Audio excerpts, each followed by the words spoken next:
This is why you don't get excited at the beginning of camp. You got to let the dust settle a little bit.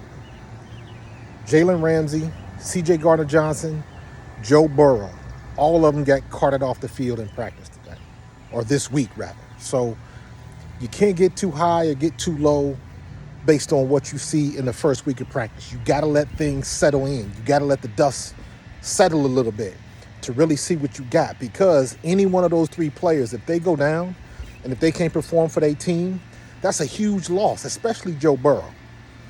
Especially Joe Burrow being the quarterback of the Bengals. So you never get too high at the beginning of camp. You got to let things settle down. You got to get through the preseason healthy before you can see what kind of team you've got. You got to pump the brakes. This is exactly why I say it like that. You got to pump the brakes. You got to get past the sugar rush of getting football back.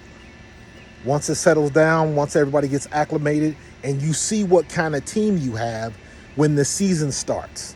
What I do, I wait until at least the fourth or fifth game of the season before I make any type of legitimate evaluation what type of team that we have. Because once the season starts, then you got to wait 3 or 4 weeks to see if your team can figure out how to tackle again, because they don't hit in camp anymore. Not to mention the biggest detractor you're going to get, or the biggest opponent for your team having success, is if your team is healthy. And when you lose your best player, when you lose your starting quarterback, when you lose somebody like Jalen Ramsey or C.J. Gardner-Johnson, you never know if that backup's going to be able to step in and get the job done. So you got to be careful. You got to temper your expectations until you see what type of team you have.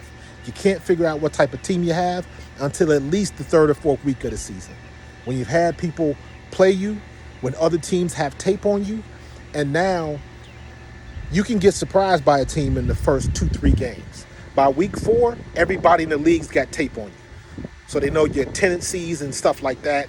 That way people can work up a game plan to try to stop you or work a game plan against a particular player.